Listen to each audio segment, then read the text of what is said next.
اقوام متحدہ نے حقوق انسانی کے شعبے میں اور توثیق کے لیے دوحہ میں قائم اس کے سینٹر کے کردار کی تعریف کی ہے۔ اور سلامتی کونسل آج رات سوڈان کے حالات پر بحث کے لیے اپنا ایک ہنگامی اجلاس بلا رہی ہے۔ یہ تھا اہم خبروں کا خلاصہ، اور اب پیش خدمت ہے ریڈیو قطر سے آج کا دوسرا مفصل نشریہ۔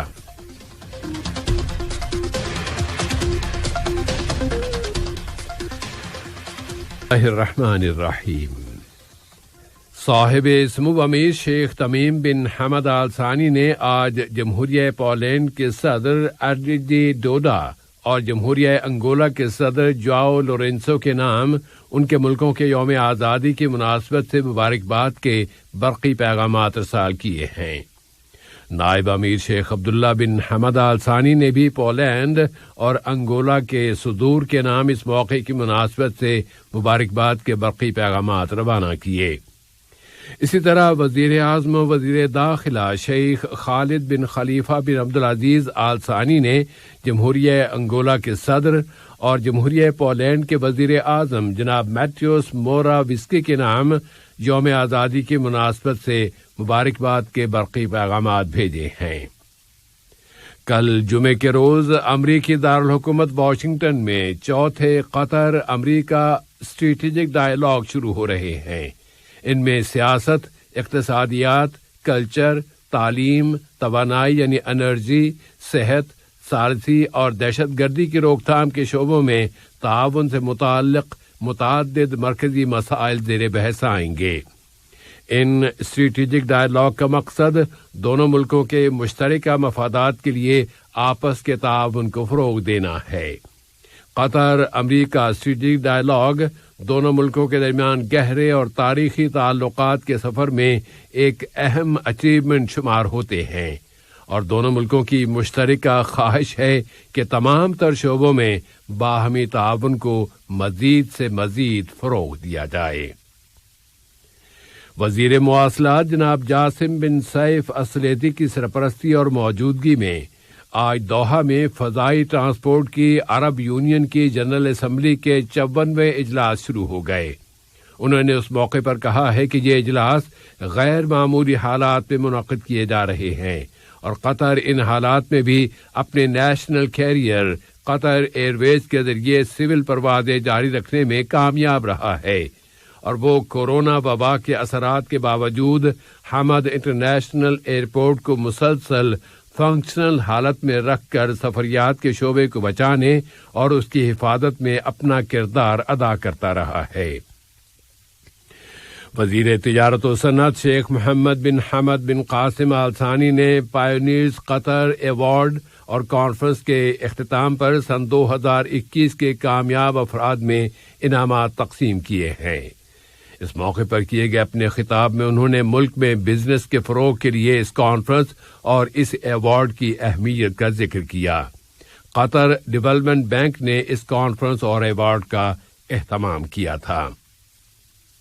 قطر اعلان برلن میں شامل اولین اہمیت کے 5 شعبوں کے ساتھ برتاؤ میں بڑی پیش قدمی کر چکا ہے، اور وہ 5 نکات یا شعبے ہیں: جنرل پالیسیاں، تعلیمی ماحول کی حفاظت، اساتذہ کی صلاحیتوں میں اضافہ، نوجوانوں کی اہلیت میں اضافہ، اور قومی سطح پر کیے جانے والے اقدامات میں تیز رفتاری۔ وزیر تربیت و تعلیم و اعلیٰ تعلیم محترمہ بثینہ بنت علی الجبر النعیمی نے یہ بات فرانس کے دارالحکومت پیرس میں یونیسکو کانفرنس سے اپنے خطاب میں کہی ہے۔ انہوں نے مزید کہا ہے کہ قطر اقوام متحدہ کے اصولوں، چارٹرز اور اس کی طرف سے جاری کردہ قوانین اور سفارشات کی مکمل پابندی کرتا آ رہا ہے۔ ڈیموکریٹک جمہوریہ تیمور لیسٹے کے صدر ڈاکٹر فرانسسکو جوٹریس نے آج ویڈیو کمیونیکیشن کے ذریعے ڈیموکریٹک جمہوریہ تیمور لیسٹے کے لیے قطر کی غیر مقیم سفیر محترمہ فوزیہ بنت ادریس السلیطی سے ان کی اسناد سفارت وصول کیں۔ سفیرہ محترمہ نے صاحب سمو امیر شیخ تمیم بن حمد آل ثانی کی جانب سے ڈیموکریٹک جمہوریہ تیمور لیسٹی کے صدر کو خیر سگالی کا پیغام پہنچایا، جس میں ان کی صحت و سعادت اور تیمور لیسٹی کی حکومت اور عوام کی مزید ترقی و خوشحالی کی تمنا کا اظہار کیا گیا ہے۔ ڈاکٹر فرانسسکو گوٹریس نے بھی صاحب سمو امیر کے لیے اسی قسم کے جذبات و احساسات پر مشتمل ایک پیغام سفیر محترمہ کے سپرد کیا۔ وزارت خارجہ کے سیکریٹری جنرل ڈاکٹر احمد بن حسن الحمادی اور امریکی سینٹ میں خارجہ تعلقات کی کمیٹی میں ملازمین کے ڈائریکٹر جناب کرسٹوفر مائیکل سوشا نے دو طرفہ تعلقات و تعاون کا جائزہ لیا ہے۔ اقوام متحدہ کی جنرل اسمبلی کی تیسری کمیٹی نے آج 184 ووٹوں کی اکثریت سے منظور کی جانے والی اپنی قرارداد میں جنوب مغربی ایشیا اور عرب علاقے کے لیے حقوق انسانی کے شعبے میں ٹریننگ اور توثیق کی غرض سے دوحہ میں قائم اقوام متحدہ کے سینٹر کی طرف سے مدد کی فراہمی میں کامیابی کی تعریف کی ہے۔ دوحہ میں قائم یہ سینٹر اپنی مختلف سرگرمیوں کے ذریعے حقوق انسانی کے شعبے میں صلاحیتوں کو بڑھانے کا کام کرتا ہے۔ عراقی الیکشن کمیشن نے اعلان کیا ہے کہ اس نے ملک میں پارلیمانی انتخابات کے تمام اقدامات مکمل کر لیے ہیں اور اب وہاں کی وفاقی عدالت عراقی پارلیمنٹ کے منتخب ممبران کے ناموں کی حتمی منظوری دے گی۔ بین الاقوامی سلامتی کونسل آج سوڈان کی موجودہ صورتحال اور حالات پر اپنا ہنگامی مشاورتی اجلاس بلا رہی ہے۔ اقوام متحدہ کے سفارتی ذریعوں نے بتایا ہے کہ international peace council new York کے وقت مطابق آج جمعرات کی صبح 10 بجے بند کمرے میں اپنا یہ اجلاس بلائے گی۔ ایران کے وزیر خارجہ حسین امیر عبداللہیان نے کہا ہے کہ ان کا ملک ایٹمی سمجھوتے کے احیاء کے لیے ہونے والے مذاکرات میں ایک عمدہ مفاہمت کرنے کے لیے تیار ہے۔ یہ مذاکرات اس مہینے کے اواخر میں آسٹریا کے شہر ویانا میں شروع ہونے والے ہیں۔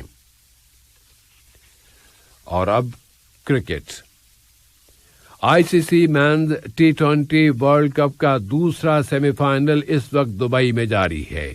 پاکستان نے آج پہلے بیٹنگ کرتے ہوئے آسٹریلیا کو 177 رنز کا ٹارگٹ دیا۔ آسٹریلیا نے ٹاس جیت کر پاکستان کو پہلے بیٹنگ کرنے کی دعوت دی تھی۔ اس اننگز کے 10ویں اوور میں بابر اعظم 34 گیندوں پر 39 رنز بنا کر آؤٹ ہوئے تو پاکستان اس وقت 71 رنز بنا چکا تھا۔ محمد رضوان نے 52 گیندوں پر 67 رن کی بہترین اننگ کھیلی اور وہ مچل سٹارک کی گیند پر بڑا شاٹ لگاتے ہوئے کیچ آؤٹ ہو گئے۔ محمد رضوان نے آج 2021 میں 1000 رنز مکمل کر لیے۔ اس طرح پاکستانی اوپنر ایک کیلنڈر ایئر میں T20 انٹرنیشنل میں 1000 رنز بنانے والے پہلے بیٹر بن گئے ہیں۔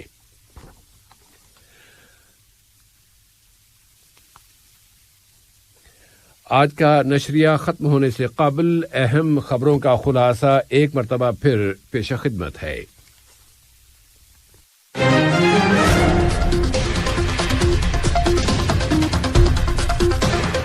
قطر اور امریکہ کے درمیان چوتھے اسٹریٹجک ڈائیلاگ کل جمعے کے روز واشنگٹن میں شروع ہو رہے ہیں۔